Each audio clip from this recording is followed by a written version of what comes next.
tindakan yang diambil oleh kerajaan Kanada. Dia menggalakkan lulusan-lulusan non-technical seperti sejarah, geografi, history, literature dan sebagainya untuk balik ke politeknik, balik kepada college, community untuk mengambil kursus-kursus yang bercorak ketukangan. This was the strategy adopted by the Canadian government. Oleh itu, bila kita pergi kepada college community, kita bukan tengok orang school leavers, kita bukan tengok orang yang 16-17 tahun. Kita tengok rupa-rupanya orang yang telah berumur, yang telah lulus dari universiti, ambil kursus. Jadi, apa yang kelebihannya, orang-orang ini apabila mula bekerja sebagai hands-on, TVET, mereka berpuas hati oleh kerana gaji yang mereka memperolehi di Kanada lebih daripada gaji jika mereka menjadi guru atau menjadi pensyarah. Ini katakan sebuah negara yang maju. Saya juga menghadiri satu seminar di Kuala Lumpur kebetulannya, di mana saya juga sebut sedikit sebanyak berkenaan dengan M-Board. Dan di antara peserta yang datang, ada seorang wanita daripada Egypt. Dan dia berdiri dan dia mengatakan, di Kairo, di Kahirah pun, rupa-rupanya orang yang mempunyai ketukangan gajinya lebih daripada profesor universiti. Saya pun terkejut. Dia kata plumber dia yang betulkan pipe di sini bawa motorkan Mercedes, profesor bawa motorkan kecil, motorkan Fiat, motorkan itu ini, ya. Ini merupakan dunia sekarang. Maksud saya bukanlah yang saya katakan TVET nak membesar-besarkan, bukanlah semua orang yang bergaji lumayan, tetapi kemungkinan untuk mendapat pendapatan yang lebih lumayan mungkin lebih cerah untuk mereka dalam bidang TVET daripada dalam bidang yang lain. Jadi pada ketika itu saya ingin mengingatkan bahawa selepas dari itu saya tertarik kepada Kanada dan Canadian punya itu, dan apabila kerajaan telah mewujudkan akta tersebut, melihatkan visinya ialah untuk mengatakan world class professional body for technologists and technicians. Maksud saya world class itu bukan sahaja meliputi Malaysia atau ASEAN, tetapi juga meliputi dunia.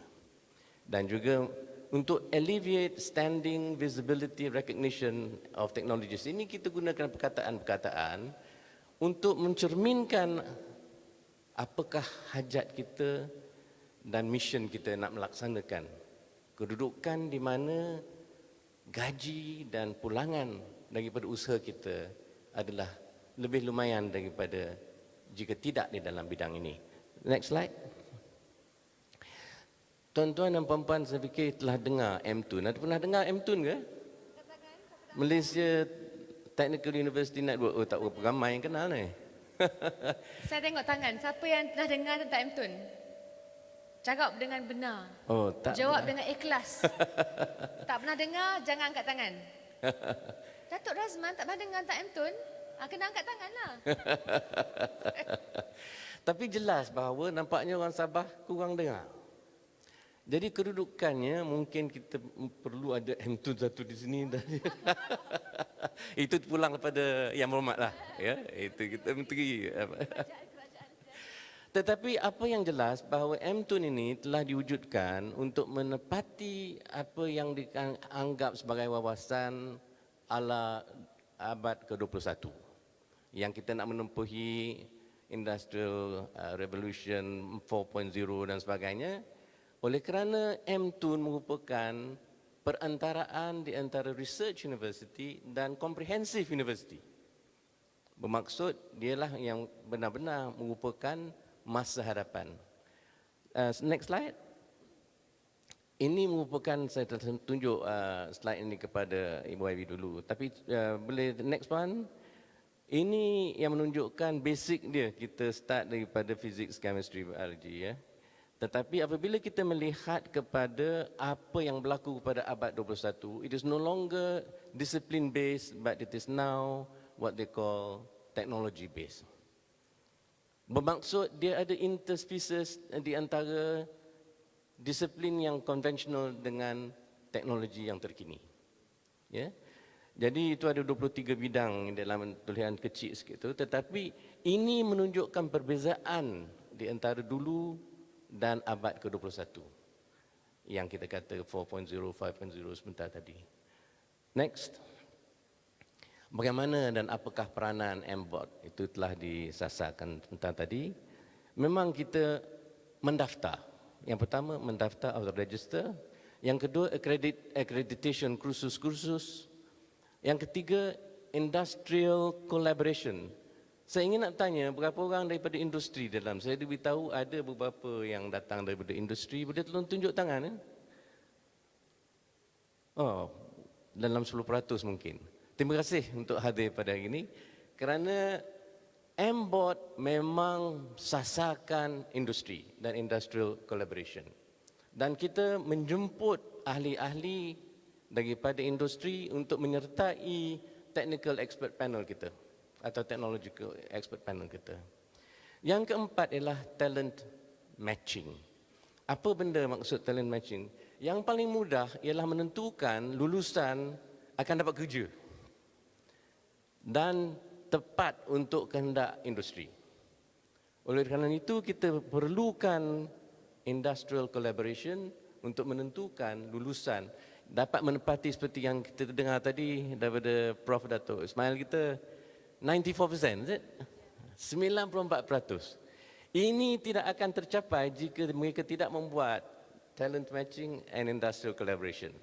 Jadi ucap tahniah kepada yang bagi Dato' dan Politeknik. Next, saya nak sebutkan di sini yang saya dah bincang sebentar tadi, technology and technicians in Canada. Apa yang penting yang saya nak sebutkan di sini ialah slide yang nombor 2 tu, yang ada card tu. Itu adalah call card. Tetapi call card ini menunjukkan seorang boleh memiliki macam saya, kebetulannya IR, tapi saya juga TS. Tetapi di Malaysia ni kadang-kadang orang rasa janggal. Takkan you TS, you nak jadi IR atau you nak IR, you nak jadi TS. Walhal di Kanada, dia tidak menghadkan. Kita boleh ada 3-4 akreditasi, kita boleh yang sama. Dan TS, IR sama. Ya? Dan seterusnya, next slide please. Kita juga pergi ke Germany. Kerana Germany merupakan, atau Jerman merupakan latar belakang yang kita ambil pilih sebagai apa yang dikatakan teknologis. Kita kena berbezakan apa benda teknologis dalam di English speaking world daripada the Germanic speaking world. Kerana Germanic speaking world menganggapkan teknologi on par, sama dengan jurutera, dengan engineers. Bukannya secondary atau subservient. Tetapi the English speaking world menganggapkan teknologi sebagai yang bawah sikit. Next. Jadi kita juga lihat di South Africa. Orang ingat pasal apa kita selepas cakap pasal developed country, kita pergi ke developing country. Rupa-rupanya South Africa mempunyai professional technologies. Lain-lain negara tak ada professional technologies. Apa kelebihan professional technologies? Orang yang mempunyai kelulusan professional technologies ini boleh submit plan seperti mana IR. Di dalam sama ada air ke atau majlis tempatan ataupun macam teknologi dalam bidang electricity dan sebagainya, mereka boleh submit the plans and so on. Whereas in Malaysia hanya IR yang boleh submit all these plans. So apa yang kita harapkan ialah bahawa teknologis juga bukan sahaja nak tahu nama panjang, tahu TS, tetapi mereka boleh praktis sebagai seorang profesional. This is the long term. Tadi YB ada mention what is short term, medium term, long term. Ya? Tapi kita nakkan medium term rather than long term lah, nak cepatkan sikit. Next. Jadi kita ada 4 strategi. Yang pertama, to uplift TVET professionals. Maksud dia bukan saja kita nak mendaftarkan mereka, tetapi kita juga nak menentukan they have got professional assessment, dan kita boleh membanding dan benchmark against the world, ya, bukan jago kampung. Ini melibatkan akreditasi juga lah, Akreditasi. kan? Tentunya. Yes. Dan tetapi yang penting itu yang S1 tu ialah continuous professional development, CPD. Kerana tanpa continuous professional development kita go out of date. Jadi ini menentukan tiap-tiap tahun seseorang profesional kena ada beberapa jam yang dia perlu hadir kursus yang diiktiraf, ya. Yang kedua, enabling the TVET workforce. Ini punca sukses atau failure, kejayaan atau kegagalan, ya. Kerana tanpa gaji yang lumayan atau seimbang, siapa nak jadi teknologis? Siapa nak masuk, nak register? So kita kena melihat bahawa kerajaan terpaksa mengambil langkah pertama. Kerana industri mengikut, walaupun mungkin 80%, 80% daripada pekerja yang akan mengambil pekerjaan di swasta, tetapi yang 20% yang pergi ke kerajaan tu, mereka lah akan menentukan aras gaji untuk minimum, ya. Jadi yang ketiga, ini kena cepat sikit ni, ialah recognizing the young TVET talents. Mungkin tak perlu saya sebutkan tadi, setelah membincang perkara ini. Tetapi kita perlu promote young TVET icons seperti yang kita telah dengar pada pagi ini. So tahniah saya ucapkan sekali lagi kerana dia bukan seorang ni. Tapi hari ini kita rasa bangga lah kita dengar. InsyaAllah ramai lagi, ya. Yang keempat ialah comprehensive quality assurance and articulation. Ini juga telah disebut oleh yang bahagia Datuk Ismail semata tadi, ya. This articulation, this recognition of TVET at beyond MQF level 5. Maksud dia sekarang ni ada sekatan regulation mengenai saluran. Next slide please. Saya ingat ada tunjuk the next one ada. This will show yang ada sekarang, tetapi kita cuba nak ada pathways daripada skill yang merah tu skill, yang tengahan tu kita katakan the technologies, yang kanan sekali kita tengok ialah M-Tune tadi tu yang kita sebut. Jadi these pathways sudah pun dibincang. Prof Datuk Ismail sebentar tadi telah bincang kata ini, dan this is work in progress. Bukan lagi angan-angan. Ini perkara akan berlaku. Dan memang ada banyak masalah, tetapi insya-Allah dapat diatasi. Next slide. Inilah harapan kita, di mana kalau you are in the conventional TVET punya line pun you boleh buat PhD. You are welder pun you boleh buat PhD, ya. Tak semestinya you welder you hidup mati juru kimpal je lah, ya. Walhal dia memberi peluang. Demikian juga yang lain-lain tu. Next. Inilah ultimately professionalism, what it is all about. Professionalism dikatakan yang pertamanya work ethic atau etika kerja. Bukan dari segi lulusan yang saya sebutkan tadi, tetapi kebetulannya sama ada juru kimpal ke, atau kita jadi technician juru teknik, atau kita jadi jurutera, atau jadi technologist. First is nilai dan sikap, iaitu work ethics, integrity dan self motivation. InsyaAllah kita dah dengar apa yang telah disebutkan, dan ini summarize kepada kami lah, ya.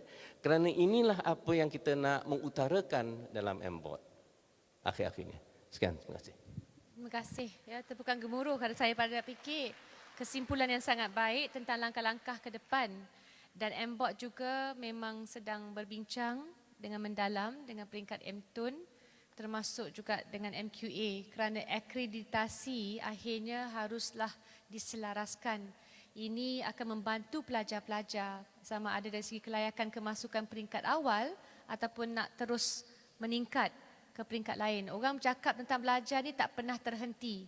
Kita tak mungkin akan belajar segala-galanya di umur 80 tahun pun. Kerana ilmu akan sentiasa dinamik. Maka tidak ada satu hari pun dalam hidup ini yang dikira bermanfaat tanpa mendapat ilmu lebihan. Saya kira kita dah tiba pada masanya sesi soal jawab. Dan saya fikir taklah sempurna kalau saya tak memanggil 2 orang kanan kementerian-kementerian di Malaysia. Ada 7 kementerian yang mengawal sedia TVET, tapi kalau saya panggil 7, tak dapatlah saya bagi ruang pada pakar-pakar. Jadi hanya 2 orang, Prof. Datuk Ismail dan Datuk Razman, saya jemput atas pentas. Kerana saya fikir bila orang nak menanyakan soalan, sebaiknya kita ada juga wakil daripada kementerian. Dia kebanyakan selalunya trend di Malaysia ni kita panggil ahli politik. Kita panggil yang berhormat nak jadi perasmi. Tapi saya fikir kita kena tukar sikit. Tanpa kaki tangan kerajaan, tanpa orang kuat sebagai ketua pengarah dan sebagainya, tak jadilah apa-apa. Jadi eloklah mereka jadi VIP hari ini. Dan saya letakkan mereka di kerusi-kerusi panas, tak sempat tukar suhu lagi. Jadi kalau patutnya dia panas lagi ya, Datuk Razman, tapi tak apa. Dan saya akan mulakan mungkin dengan menanyakan kepada semua, siapa yang nak tanya soalan, pertama syarat dia kena isi borang tadi, borang online dulu. Kerana kita akan lihat dia di slide tentang jawapan-jawapan tertentu dan berapa orang dah jawab, berapa kehadiran. Nak bercakap tentang IR 4.0, kalau guna kertas lagi tak IR 4.0 lah kan, jadi IR 1.0. Jadi kena ada online punya function yang dikelolakan oleh Kementerian Pendidikan. Jadi saya nak minta kalau boleh beri nama pendek, beri latar belakang daripada mana, dan kita akan kumpul 3 soalan pertama. Tolong pendekkan dan khaskan kepada pihak-pihak mana. Mungkin nak Kementerian Sumber Manusia ataupun saya akan campurlah ditentukan siapa yang merupakan pakar dalam bidang tersebut. Macam kalau konsultan PwC dia pakar semua bidang kan. Dia susah sikit lah. Tapi tak apa, kita akan cari juga jalan untuk menjawab persoalan.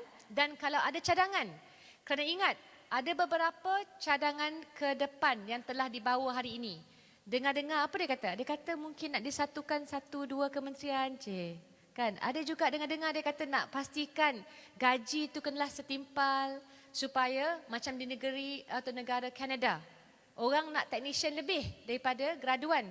Saya terasa sikitlah saya graduan Electrical Electronics ya, jurutera. Tapi maksudnya inilah masa depan Malaysia. Nak tak nak kita kena jadi unik. Nak tak nak sedia kena jadi pelobi utama. Gaji lebih tinggi di negeri Sabah ni. Cik, fuyo, takut dengar. Tapi kalau dah begitu, semua nak dokong sedia.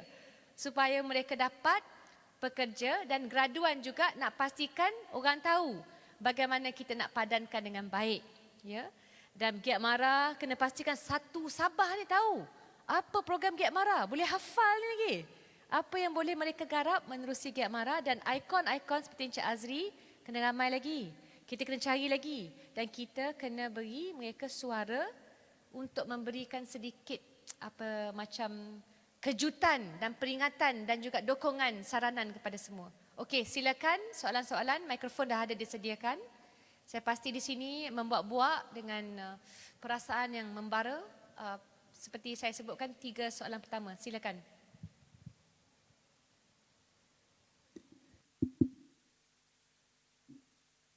Selamat pagi, good morning, and Kopi Vosian. My name is Nelson from Gain for Life Academy and also representing EXCO FIMEC Sabah. I have few pandangan and also suggestion, but I think if few nanti kena suruh stop kan. So I'll just focus on few things, important things. Now, what is the government going to open up more TVET colleges and college community? What is the government's punya what do you call this halatuju or rather opportunity that you are going to give to the ILKS? As you know, ILKS right now, especially us, we are quite struggling with the limited fund that is available, and no thanks to what is happening in PTPK and also in HRDF, as you know. So what is the government going to do to help us? Because we are struggling. And when we set up our centers, we use our own funding. In comparison to the public, it's all funded by the government. So perhaps maybe one of the suggestions that I can give is that with the limited fund available for the government to spend on the skills training, perhaps the government can come up with double tax incentive for companies who are willing to spend in giving skills training to the unemployed SPM leavers or graduates. Because for your information, with the discussion that I had with our industry partners, yeah, both in retail and hospitality, with the increase of minimum wages, of course there will be an increase of operation cost. But for them, they have no problem in paying the increased minimum wages for as long as the workers can reach to the level that they want to. So what can we do with this is to upskill and reskill them. And for this, we need funding. But we believe the government do not have enough funds to do this. So perhaps maybe to give them a double tax incentive would be a way forward so that the private companies can also assist the government in skills training. Thank you. And some more? Okay. I will get please. my other members' help to No, give it's more okay, questions. please. But why don't you proceed with the Okay, suggestions? one more thing.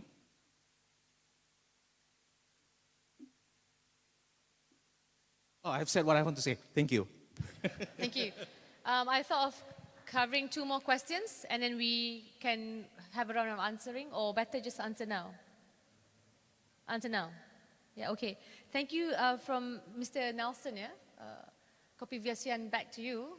Thank you for representing FIMAC Sabah. I think you came up with a very good suggestion in terms of double tax incentives for industries. As you know, I don't speak on behalf of the government, but I have been raising the issue of the cuts in PTPK funding. We wanted it to be more consistent because, like it or not, if you want to invest in TVET, one of the key criteria, of course, remains the PTPK funding.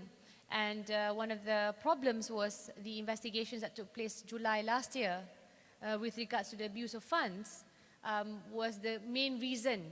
And I don't think it's justifiable because investigations of corruption can continue, but the funding that will be beneficial to the students cannot end, cannot be reduced, cannot stop. And I've had the rare opportunity of visiting some of the institutions. You know, they're operated privately. But it's been amazing kerana saya pergi di Pulau Pinang contohnya, workshop biasa, mereka ada beberapa buah kedai, mereka buat institut untuk melatih pekerja daripada keluarga berpendapatan rendah 40% ke bawah, dan ternyata bila dipotong menerusi geran PTPK, pelajar yang menjadi mangsa. Jadi saya insya-Allah akan bawakan ke peringkat laporan dan peringkat parlimen.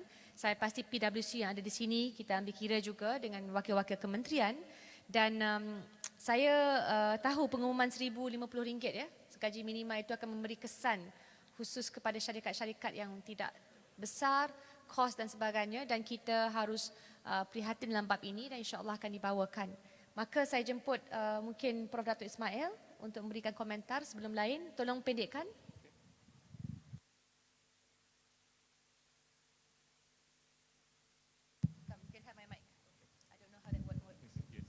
Tadi ditanya tentang sama ada kita akan menambah lagi college community atau politeknik. Kan? Jawapannya kita sedang menjajarkan kembali rationalization dari segi operasinya supaya kita dapat pulangan yang paling maksimum daripada apa kos yang ada sekarang ni. Jadi itu yang berlaku sekarang ni, penjajaran semula daripada kursus yang ditawarkan untuk mengurang duplikasi dan kursus yang tidak popular atau tidak sesuai dengan keadaan setempat itu diubah ke tempat yang lebih sesuai. Jadi itulah yang kita berlaku ketika ini. Kerajaan telah announce beberapa tindakan-tindakan, umpamanya beberapa college community yang dibuka last minute last year.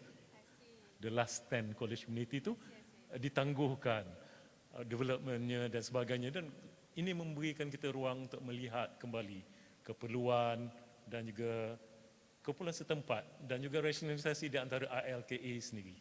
I think Datuk Razman mungkin have a few words to say. Yeah. Hello.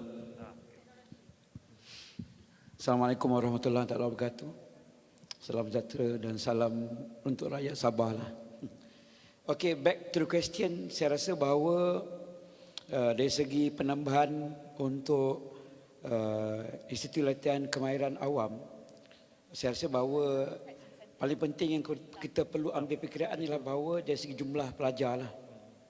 Sebab pada ketika ini, cabaran untuk Institut Latihan Kemahiran Awam TVET adalah dari segi memenuhi kapasiti institusi. Contohnya. Jadi sekiranya institusi tersebut tidak dapat dipenuhi dari segi kapasiti, maka cadangan untuk menambah bilangan ALK itu mungkin tidak akan dipertimbangkan pada ketika ini. Saya rasa seperti mana dengan kolej komuniti di bawah KPM, untuk pihak JTM terdapatnya cadangan, contohnya untuk dibuka satu ALP di Serian.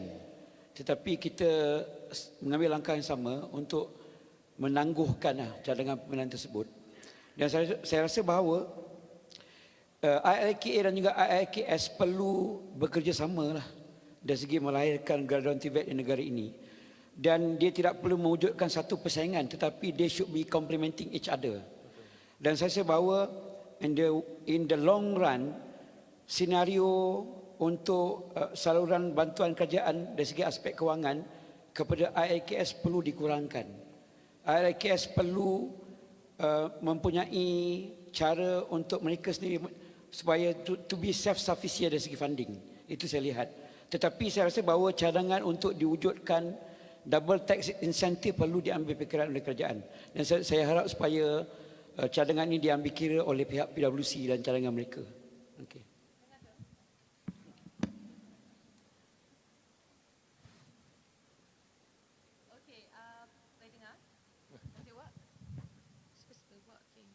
Okay, should be working? Yes, okay, ahead. I can't consider myself a technologist, but I can operate the microphone. Saya nak tanya juga, ada soalan lain ataupun ahli panel lain nak tambah, nak jump in dan sebagainya, mungkin PWC? So, bagi pihak PWC kami ambil maklum, and perbincangan dengan FIMAC sebenarnya kami memang sentiasa lakukan dengan Presiden. I think Encik Sailan Nathan is actually a good friend of ours because he gives us a lot of good input. And kita ambil maklum yang dari segi, bila kita tengok dari segi TVET swasta ni, apa yang boleh kita tolong. Tapi sebagaimana yang ahli-ahli panel lain katakan tadi, the pie is shrinking in terms of funding, not just for TVET but for the overall government spending, at least for 1 or 2 years. Jadi we need to really maximize the amount of money we have to focus on how best can we improve TVET and also help the private sector as well. In terms of funding, macam saya katakan tadi, one idea we're taking up is contestable funding. So I know Explain contestable funding. Yep. So contestable funding ni maksudnya kalau dalam satu kawasan tu ada contohnya 5 public TVET institution dengan 5 private TVET institution, lepas tu ada FDI baru masuk. Let's say ada company baru nak masuk, dia kata dia nak buat kilang dengan dia perlukan capability seperti 1, 2, 3. Bergerak ke depan, apa yang akan terjadi ataupun mungkin terjadi ialah kerajaan akan buka tender ataupun mengatakan okey, sesiapa saja, so long as your training institution can get this contract, tetapi it will be based on open market. It will be based on who has the best business case. So it could be private, it could be public. So that's what contestable funding is about. So if you're good, seperti mana Tuan kata tadi, if you're good, then you can get it. The other thing we're looking into is that tak semestinya bila kita sebut tentang funding ni, dia berkenaan dengan duit saja. Dia juga boleh berkenaan dengan sharing of infrastructure ataupun sharing of equipment. So can we share equipment not just between public and public, but public and private as well. So insyaAllah that could actually help reduce the cost a bit in terms of public sector and private sector. Okey, saya dipinta untuk meminta membacakan soalan yang datang daripada Pigeonhole Kita guna PwC punya teknologi. Ya. Saya kalau boleh saya bacakan soalan ini. Dia kata from Jennifer from Sabah Autism Society, is there any plan for the special needs community to benefit from TVET program? Dan saya nak umum di sini, kita juga ada buat online polling tadi, ya, borang yang diisi, dan saya sangat terkesan kerana antara isu-isu lain yang berkait dengan TVET di Sabah, nombor satu yang dibangkitkan, penyediaan TVET untuk golongan OKU, orang kelainan upaya di Sabah amat mendukacitakan. Disebut di sini hanya College Vocational Keningau, bahagian pedalaman yang menawarkan TVET pendidikan khas. Dan mungkin daripada saya jawab dulu sedikit sebelum saya jemput semua pihak sedia untuk menawarkan pandangan. Dari segi perbincangan, saya baru saja mengadakan perbincangan dengan pejabat Timbalan Perdana Menteri 2 hari lepas, dan dimaklumkan kepada kami dalam kerajaan ada sebuah jawatan kuasa pembangunan modal insan yang dipengerusikan oleh Timbalan Perdana Menteri, dan tumpuan yang mahu dibangkitkan oleh pejabat TPM adalah satu lagi elemen yang melihat kepada keperluan orang kelainan upaya. Maka bila kita tengok TVET, kadang-kadang takkan kita fikir setiap anak yang merupakan anak orang kelainan upaya, anak insan yang bertuah sudah tentu, mereka ya anak istimewa akan menjadi dewasa satu hari kelak. Dan ibu dan ayah bukan semuanya mampu untuk menjaga mereka ketika mereka dewasa. Maka TVET harus dilihat dapat memenuhi keperluan, memekarkan mereka dengan kemahiran supaya mereka boleh mandiri satu hari nanti. Jadi ini penting, kena ada deep thinking. Jadi saya mahu melontarkan sedikit tentang perbincangan awal yang saya telah adakan dengan pejabat Timbalan Perdana Menteri. Mungkin yang lain, pihak-pihak kementerian dan juga MBOT, if you have any comments, please feel free to jump in, ya, untuk menjawab sebelum kita pergi kepada soalan seterusnya. Terima kasih, Pak Ibi. Ini berkenaan dengan special needs ni. Apa yang kita lihat, abad ke-21 ni mempunyai teknologi terkini yang tidak ada semasa abad ke-20. Saya bagi contoh, saya adalah seorang jurutera elektrik, ya. Dan jurutera elektrik, di antara ujian yang kita terpaksa lalui ialah color blindness.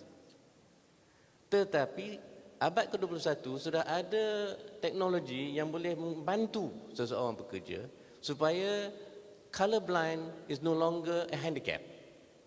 Jadi kemungkinan ada beberapa lagi teknologi yang terkini yang boleh membantu orang-orang yang menghadapi atau keperluan special needs ini, insya-Allah. Politeknik dan college community memang ada menawarkan program untuk pelajar-pelajar special needs. Kita ada program art and design di Politeknik untuk pelajar-pelajar pekat dan bisu. Dan program banyak program untuk slow learners banyak di college community. Jadi memang ada, tapi memang betullah tempatnya amat limited. Kerana seorang pelajar, seorang pensyarah hanya boleh be responsible kepada 5 orang pelajar. The ratio is very small, so very syarat dia. Jadi kos lah. Jadi kita memang nak menggalakkan lagi lebih ramai pensyarah-pensyarah kita able to handle pelajar-pelajar special needs. Yeah. Saya bersetuju dengan cadangan yang berhormat mengenai menggunakan platform Jawatankuasa Kabinet mengenai pembangunan modal insan. Sebab apa yang kita perlu ambil peluang daripada inisiatif untuk memperkasakan TVET, bukan saja dari segi aspek pemangkasan TVET itu sendiri, tapi kita perlu mengambil peluang supaya peluang TVET itu dibuka kepada special needs kategori, supaya mereka tidak dipinggirkan.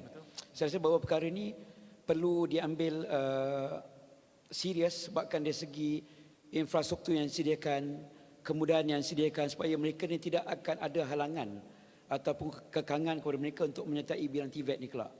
Sebab kita perlu kalau boleh memaksimalkan penggunaan tenaga kerja yang ada untuk berbagai kategori. Jadi kita tidak boleh meminggirkan kategori inilah. Itu paling penting sekali pada saya. Terima kasih Tuan Rosman. Saya nak tanya Saudara Azri. Dalam perkampungan semasa membesar dulu, macam mana? Ada tak golongan kelainan upaya, mungkin bagaimanakah akses mereka dalam pengalaman Saudara Azri?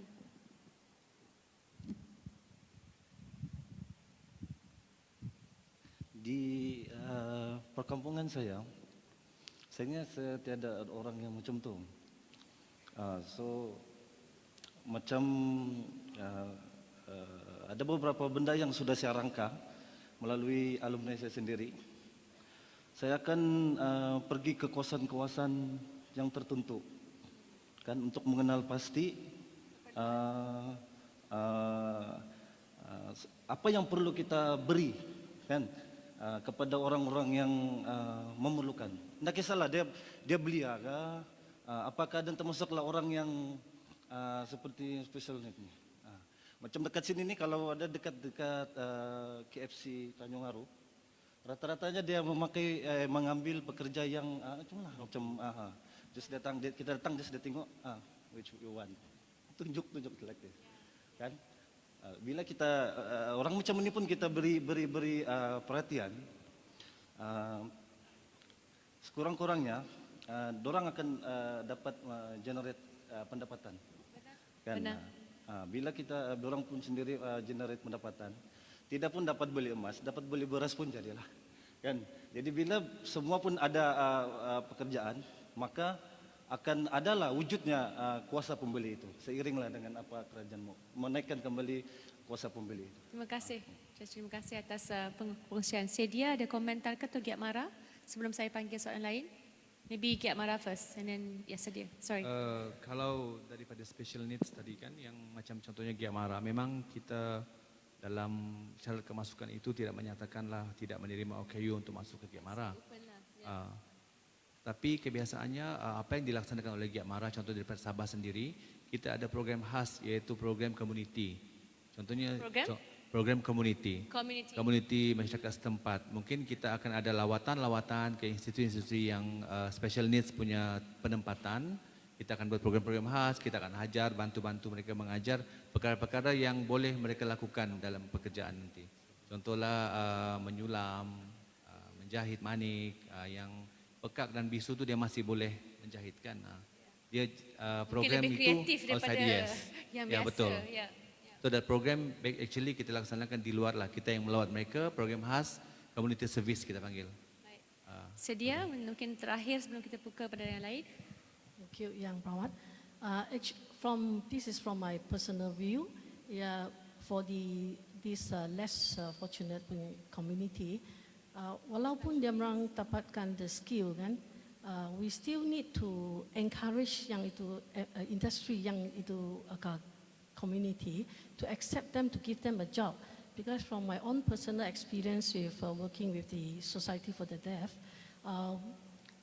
for those that wanting to go and work in the hospitality sector, in the hotels, they seems to have the obstacles because they might put them in sort of the job function that is not suitable for their condition.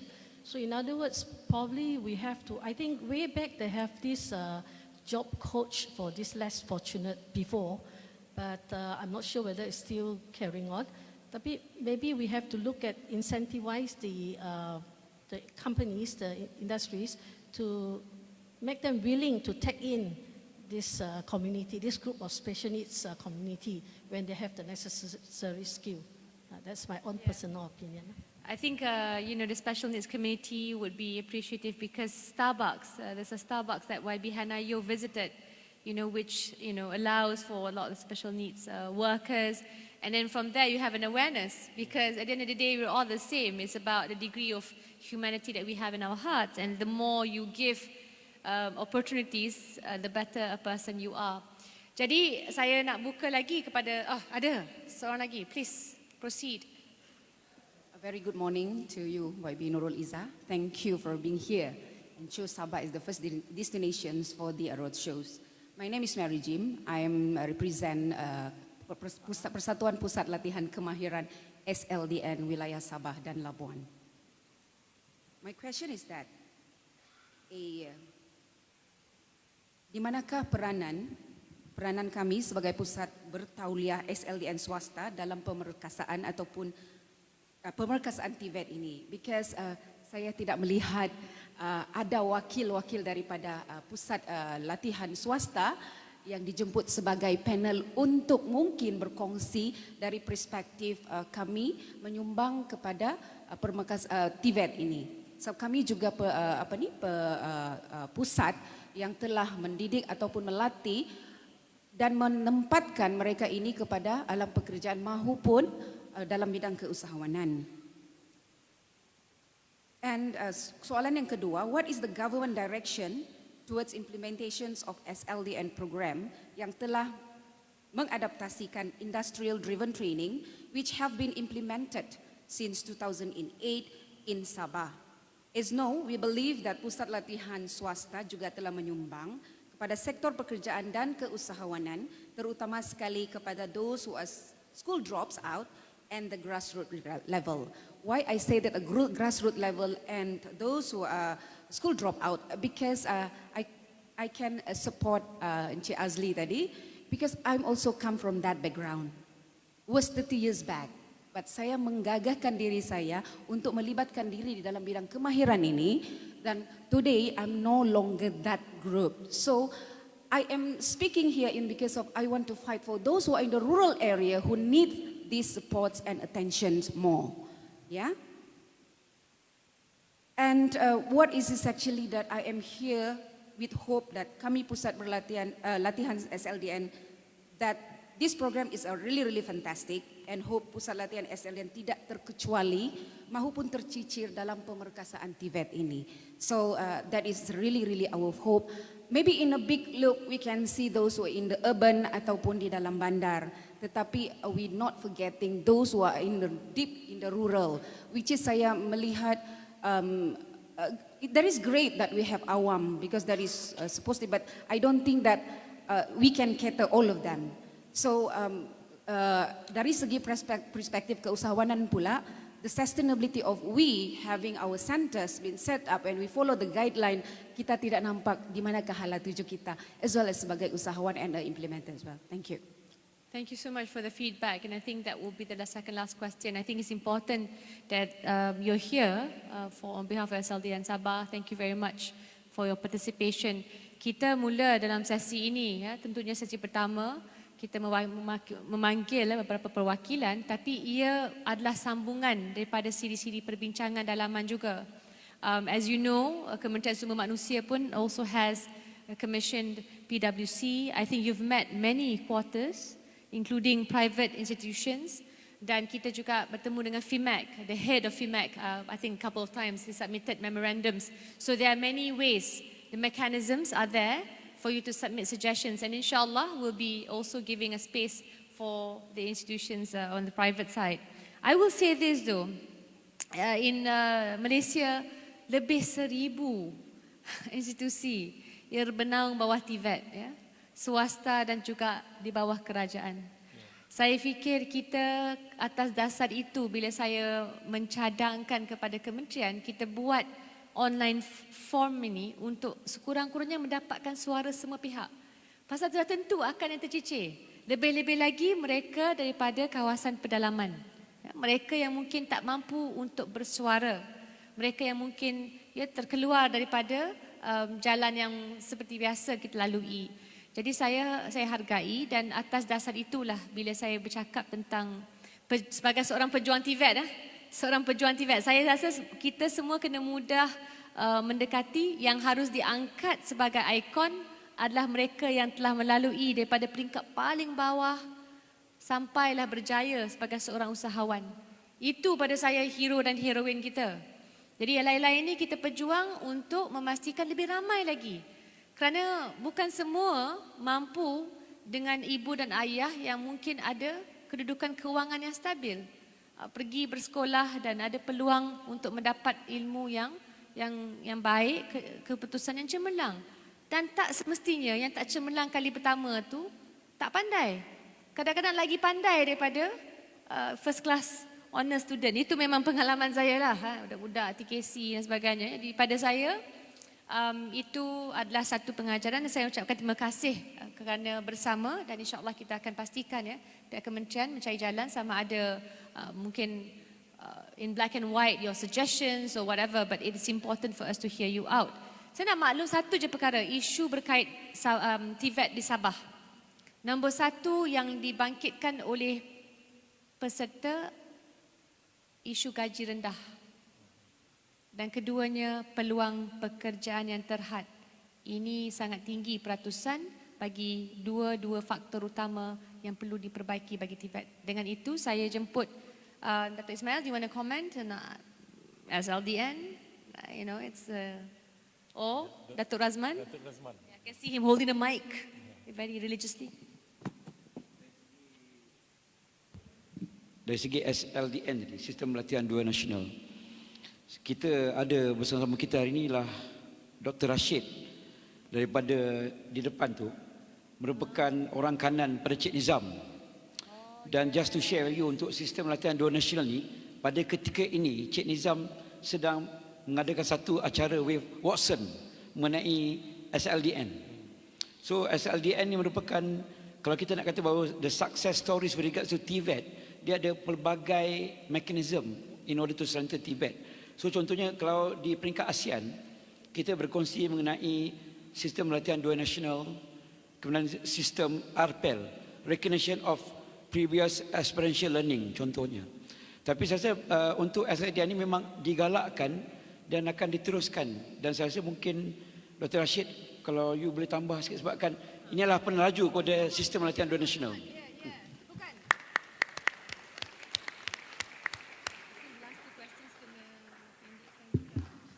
Bismillahirrahmanirrahim. Assalamualaikum warahmatullahi wabarakatuh. Terima kasih YB, rakan saya Dr. Rosman. Nampaknya dua soalan yang dikemukakan ni sangat berkait rapat dengan aktiviti yang diselaraskan oleh Jabatan Pembangunan Kemahiran. Pertama, rakan kita tentang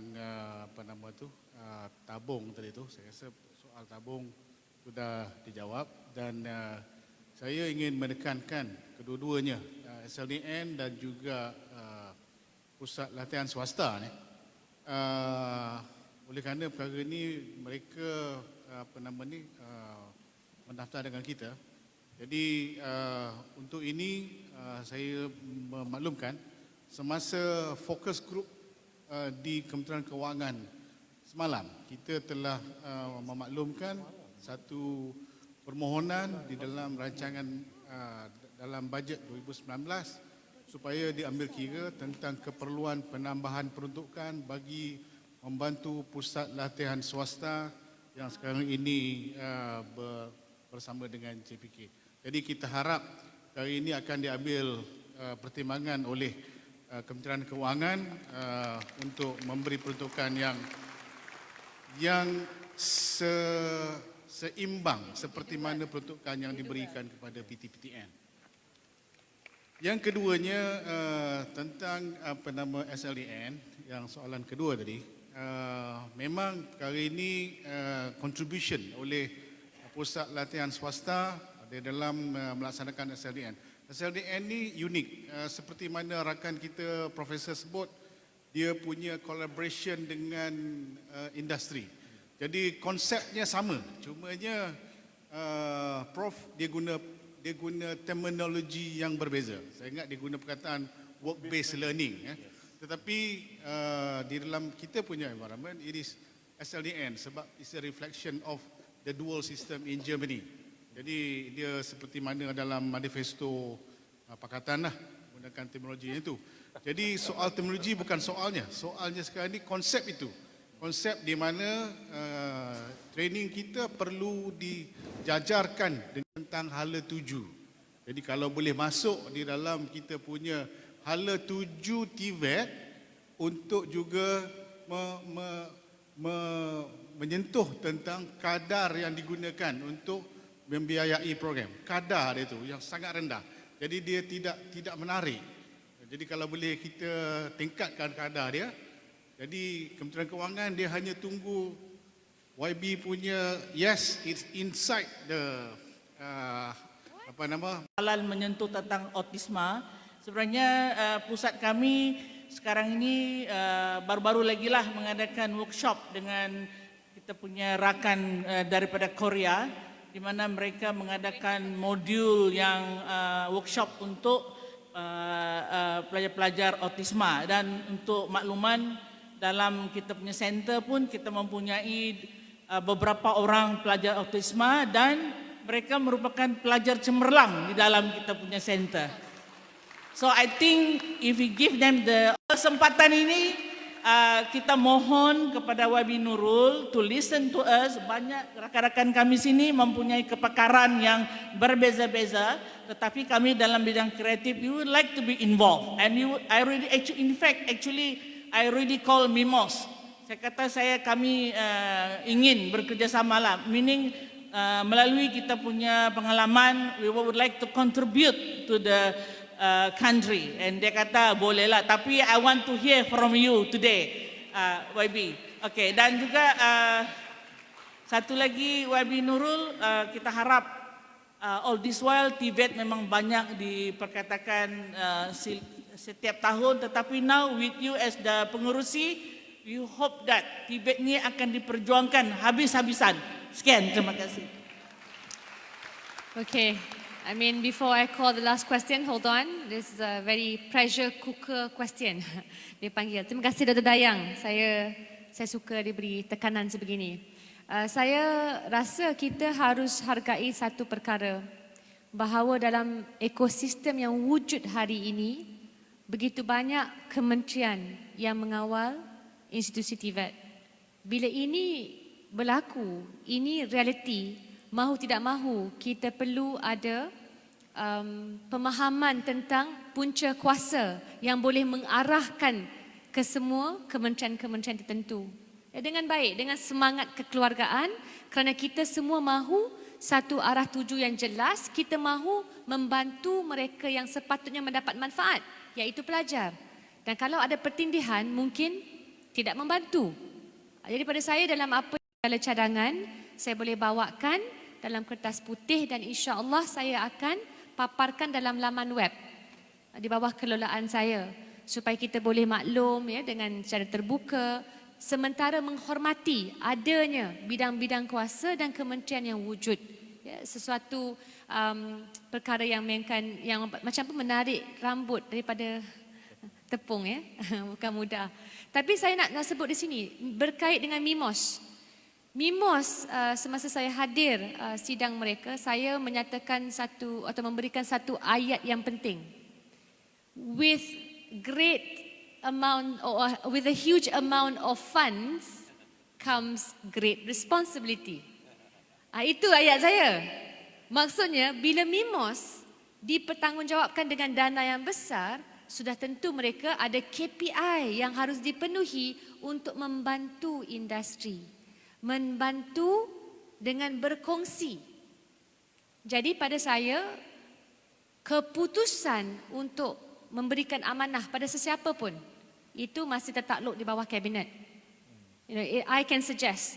And I love that you are doing this wonderful program with autistic children. And I will go further, sebenarnya pelajar autism, dia punya bakat terpendam yang jauh lebih hebat daripada pelajar biasa. Hanya kita kena cari jalan macam mana nak membuka kunci tersebut. Jadi tentu saya akan cadangkan, saya akan maklum kalau boleh bagi calling card, saya hantar dia Mimos. I was fortunate enough to meet Dr. Dayang. Ya, dan minta supaya mereka mendengar pandangan daripada doktor ya. Okey. Baik, dari segi itu soalan terakhir ataupun you want to add on Mimos ya? Dr. Razman, yes, Dr. Razman. I think in terms of strengthening dan juga memperkasakan TV. Working with them is with the, again in the rural area, also with the single mothers and housewives. But in terms of the private skill training center, I think like just now from PwC they mentioned about contestable funding.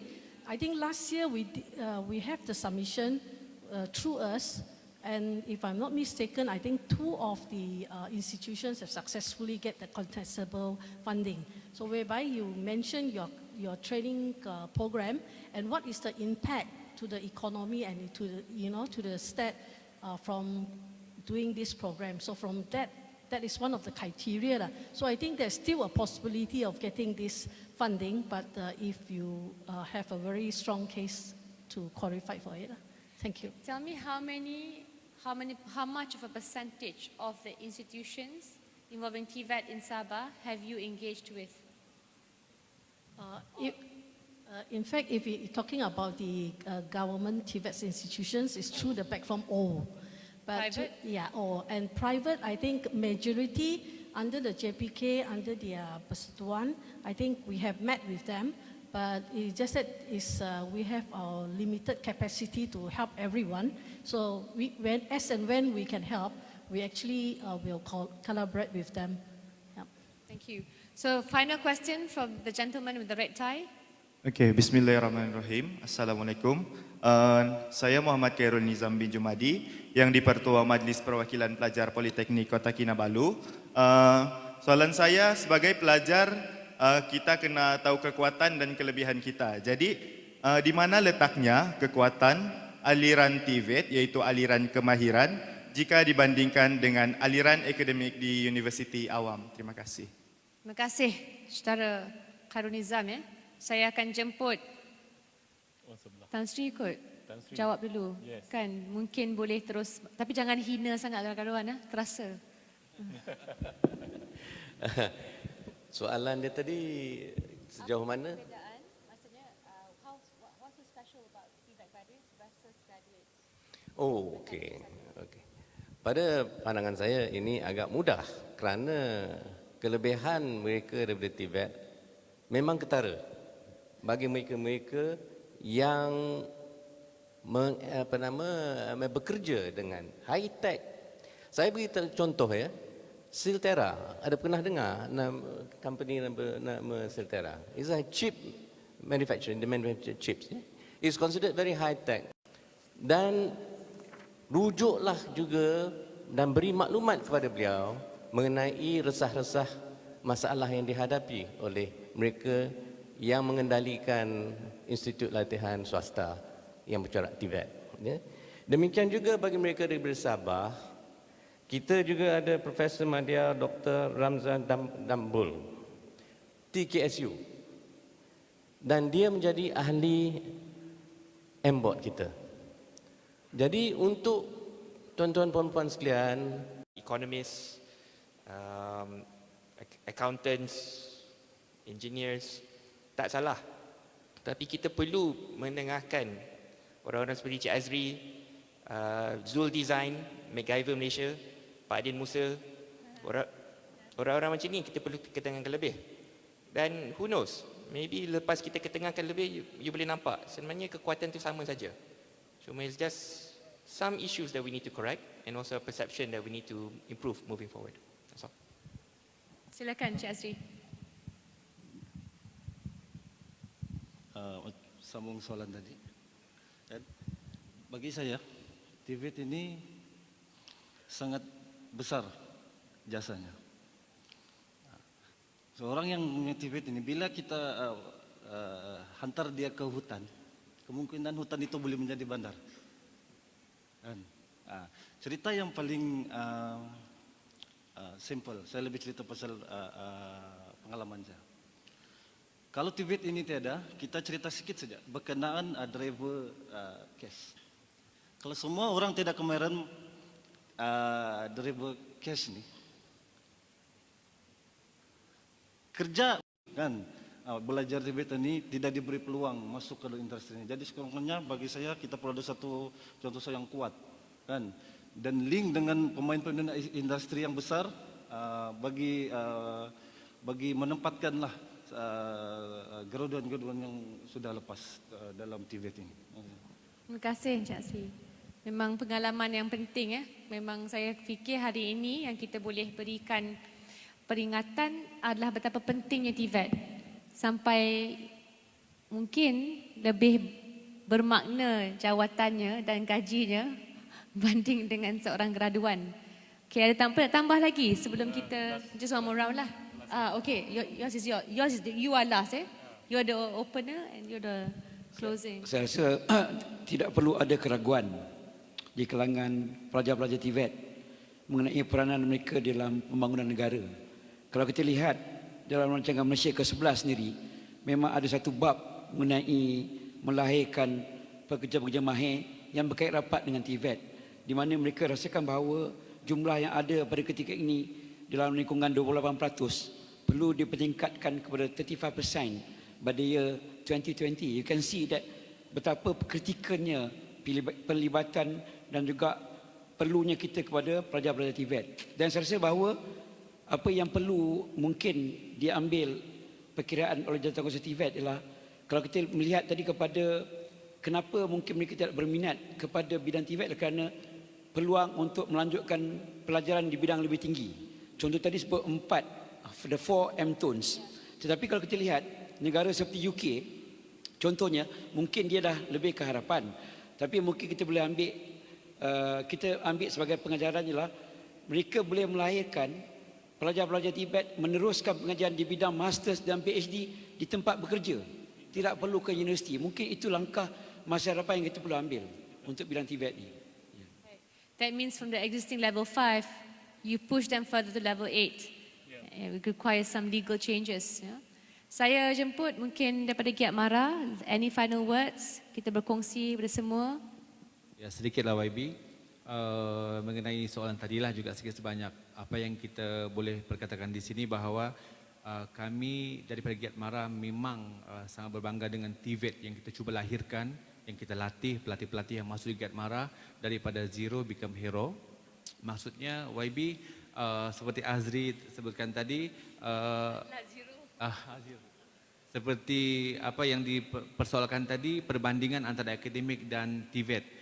Okay, sekarang ini pun di dalam Giat Mara juga ada graduan yang masuk Giat Mara. Maksudnya apabila mereka menunggu peluang pekerjaan, belum dapat masuk Giat Mara 6 bulan, keluar daripada Giat Mara, boleh buka kedai bakery.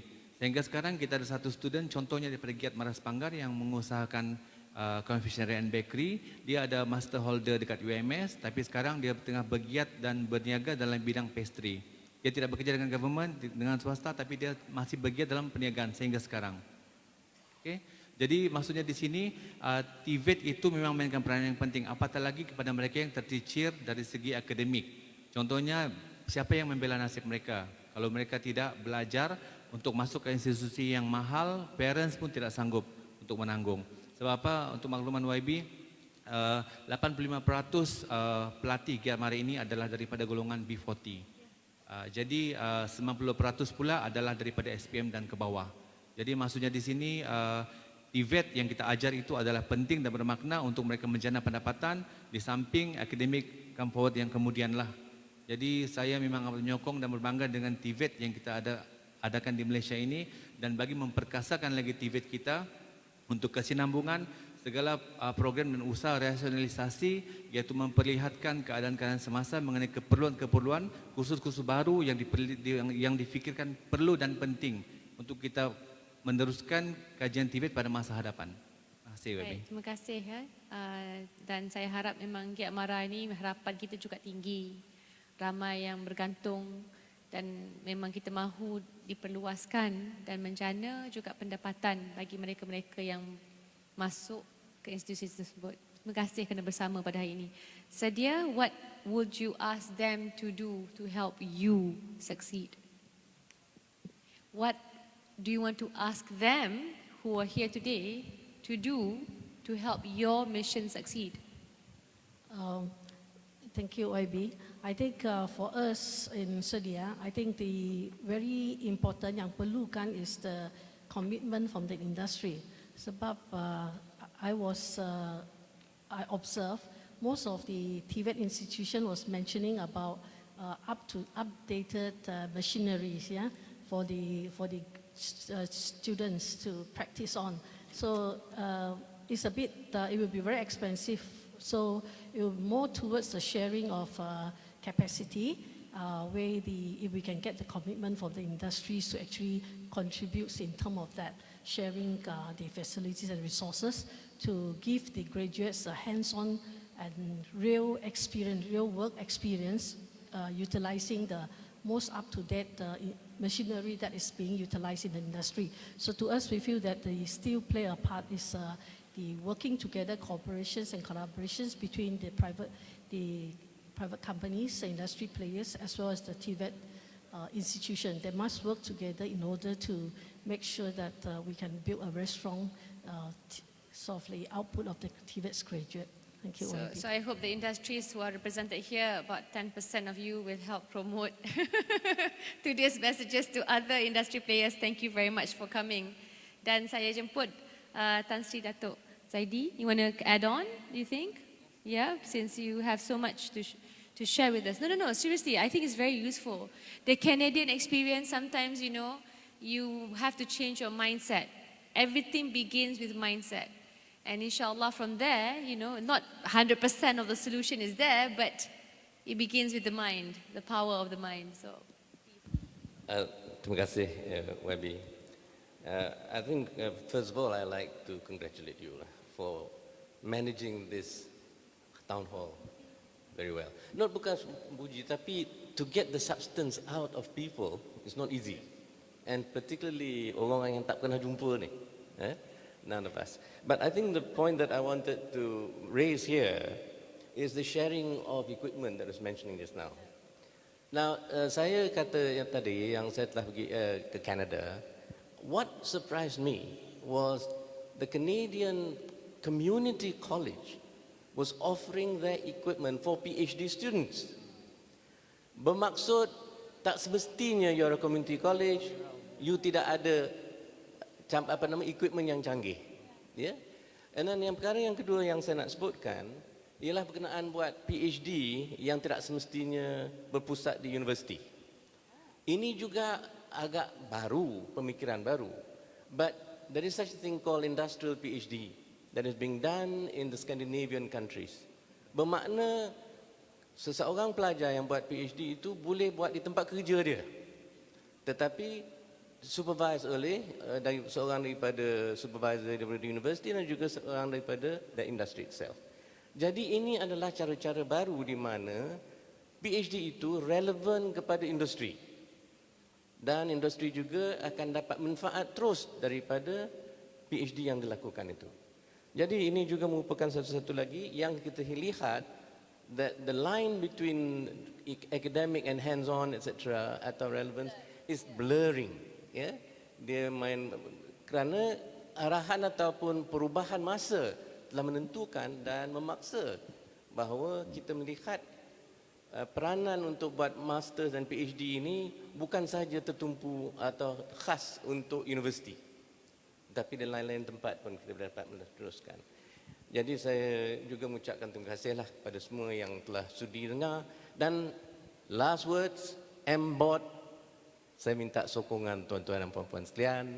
Saya minta sokongan juga. We have got representatives from all the states including Sabah and Sarawak. We've got representatives from women. Dan kita ada mesyuarat kita malaman, bukannya siang. Datuk Ismail tahulah. So, these ladies come sampai pukul 10-11 malam just to be attending our meetings. Jadi saya ingin mengucapkan terima kasih kepada mereka untuk juga maklumat kepada tuan-tuan sekalian. Assalamualaikum. Assalamualaikum. Dan kita kena faham di Sabah, di sini ada 65 orang teknologis daripada PKK. Jangan kita lupa, 65 orang. Tanggungjawab dia besar nak jaga seluruh negeri Sabah, nak membawa ke depan.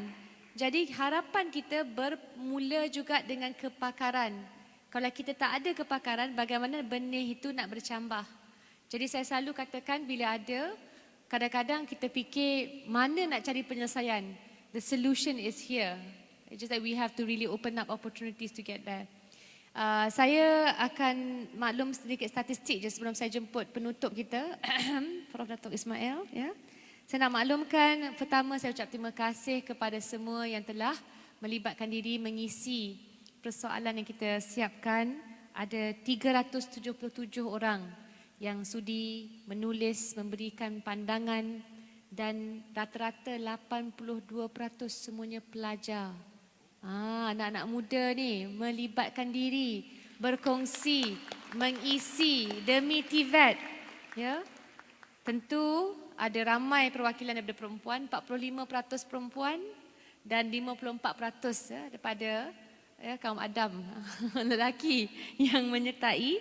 Tapi yang saya paling rasa teruja, 83% antara umur 18 hingga 29 tahun. Orang-orang muda Sabah, dan mungkin bukan di Sabah saja tapi melibatkan diri, dan 62% punyai diploma kemahiran. Jadi masa depan bila kita menjawab untuk masa depan kita sendiri. Dan kebanyakan yang dibangkitkan termasuk juga cadangan. Saya amat terujalah produk Datuk because dia sebut tentang meratakan bidang TVET dengan bidang lain, penyelarasan. PwC dia sebut tarik penyelarasan di semua agensi yang melaksanakan TVET agar kualiti dalam pendidikan TVET setanding dengan negara maju di dunia. Ya. Jadi saya rasa ini sangat-sangat penting, dan dia bagi tahu juga statistik. Kita ada 3.9 juta orang. Kenapa hanya College Vocational Keningau yang menawarkan TVET pendidikan khas? Dicadangkan satu juga di bahagian pantai barat dan juga mewujudkan pusat kemahiran spesifik. Sekali lagi untuk menguruskan latihan lah. Maksudnya kadang-kadang banyak usaha dilakukan. Saya nak tahu juga apa Dr. Dayang buat. Saya nak tahu juga supaya saya boleh kongsi the best practices worldwide. Sekarang saya sempat menghadiri sesi Hannover Messe, disebut Industrial Transformation for Asia Pacific, dilaksanakan di Bangsa South. Sebenarnya nama dia Kerinci tapi dipanggil Bangsa South. Kan kita kena bangga dengan nama asal kita, Kerinci. Di sana mereka mewar-warkan usaha yang sedang berlangsung di Singapura. Apa Singapura buat? Singtech. Mereka menempatkan semua teknologi industri terkini. The big companies. Bosch contohnya. Bosch ni cuba teka negara mana di mana Bosch punyai plant yang paling besar di dunia yang digunakan untuk mengeksport barangan mereka. Siapa boleh teka ni, saya kena belanja aiskrim. Apa dia? Kalau panel teka tak boleh? Panel tak boleh lah. Hampa PwC mana boleh percaya, mana boleh guna, tak boleh. Tak boleh. Kalau boleh jawab di sini. Jawapan dia Malaysia. Mereka dah wujud 95 tahun. Kalah Perdana Menteri kita. Ya. Wujud di Malaysia dan mereka kata di sini kualiti pekerja mampu melahirkan barangan yang mereka eksport seluruh dunia. Bosch. Ya. Jadi dalam sesi di Singtech di Singapura, mereka memanggil semua syarikat. Syarikat boleh guna daripada peringkat awal. Syarikat yang mula-mula nak masuk dalam industri. Dan syarikat yang dipanggil trailblazer. Macam hebatlah. Kira macam Zara Asri lah kan. Dia semua syarikat dengan beberapa peringkat pergi. Dia boleh belajar. Apa perlu saya buat untuk menghadapi revolusi industri 4.0? Apa yang syarikat saya perlu tingkatkan untuk memenuhi keperluan saya? Dia boleh bagi tahu. Dia boleh belajar, dan itu adalah sesi di Singapura. Saya minta mulanya peringkat pertama kita libatkan beberapa syarikat di Malaysia untuk pergi, tapi seterusnya bayangkan kalau sedia boleh jadi pusat di mana industri dia tahu. Saya nak cari pelajar yang tahu, yang boleh bekerja dalam bidang ini, di sinilah tempatnya. Dia one stop center. Tak payah tercari-cari. Kerana ini merupakan kekuatan kita. Lebih banyak maklumat, kita boleh buat keputusan yang tepat dan jitu. Dan saya ucapkan terima kasih kepada anggota panel kerana bersabar dengan saya. Saya tahu saya cakap banyak, macam saya pun kononnya ahli panel lah kan.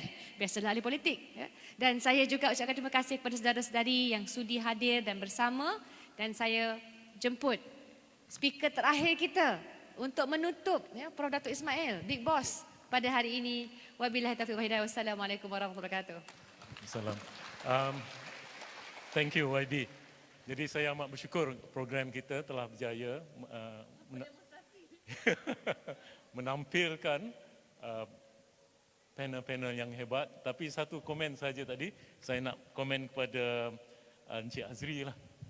Saya memang amat teruja bila kita dengar cerita Encik Azri. Sebenarnya apa yang penting di sini, pelajar TVET juga adalah job creator.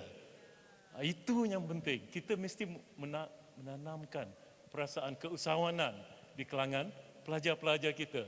Selain mendapat kemahiran, dia jadi job creator, usahawan. So saya amat sanjung orang macam Encik Azri ini. Jadi saya sudahi dengan perkataan ini ya. Untuk pelajar-pelajar TVET, ya, untuk TVET sebenarnya tidak kira di mana kita bermula. Yang penting di mana kita berakhir. Thank you very much. Assalamualaikum warahmatullahi wabarakatuh kepada semua.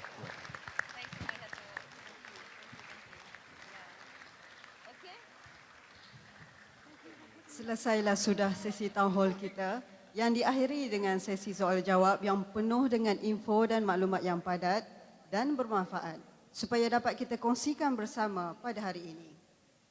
Majlis diteruskan lagi dengan penyampaian cenderamata dan perhargaan. Untuk itu, majlis menjemput yang berbahagia Profesor Datuk Teknologis Dr. Muhammad Ismail bin Abdul Aziz, Ketua Pengarah Jabatan Pendidikan Politeknik dan Kolej Komuniti, mengiringi Yang Berhormat Nurul Izzah Anwar, Pengerusi Jawatan Kuasa Pemerkasaan TVET untuk menyampaikan penghargaan kepada para panel. Dipersilakan.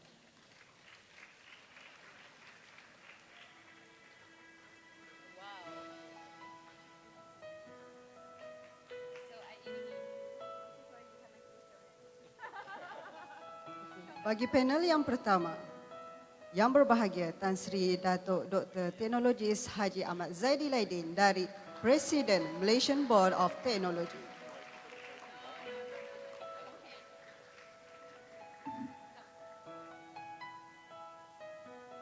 Panel yang kedua, yang dihormati Cik Janet Lee, Penolong Naib Presiden Sedia.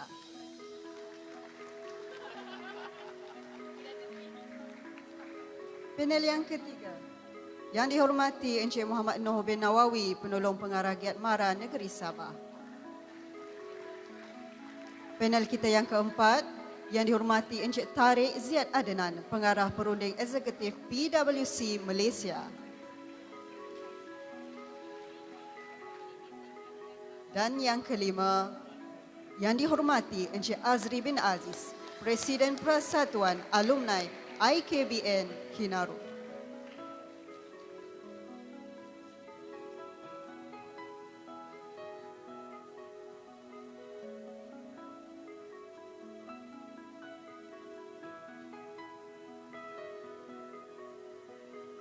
Para panel dimohon untuk turun ke bawah. Masih tunggu di atas pentaslah untuk sesi fotografi selepas ini. Dijemput Puan Zainab dengan Dr. Naim untuk naik ke pentas untuk meneruskan sesi fotografi kita.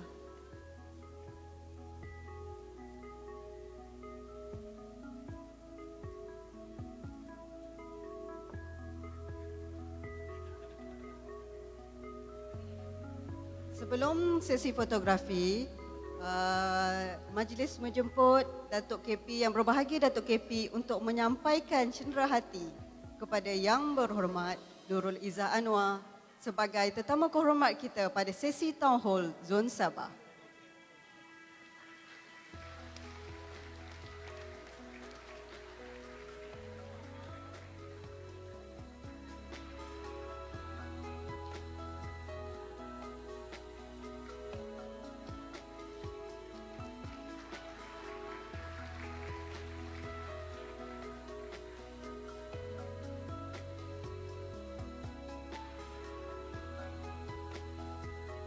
Terima kasih kepada yang berbahagia Datuk di atas penyampaian cenderahati itu.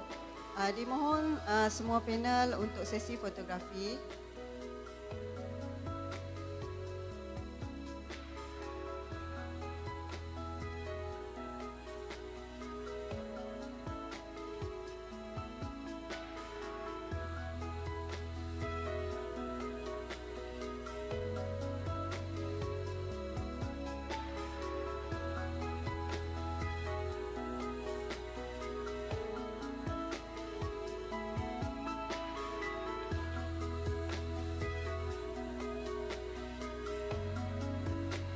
jemput juga sesi fotografi di bahagian bawah daripada atas.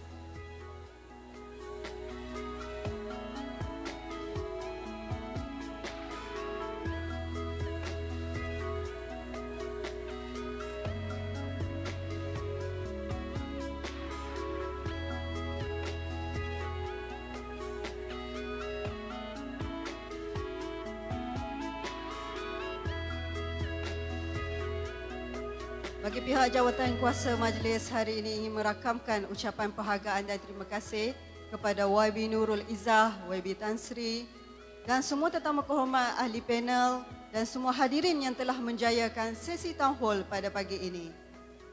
Sekian wabillahi taufik wa hidayah. Wassalamualaikum warahmatullahi wabarakatuh.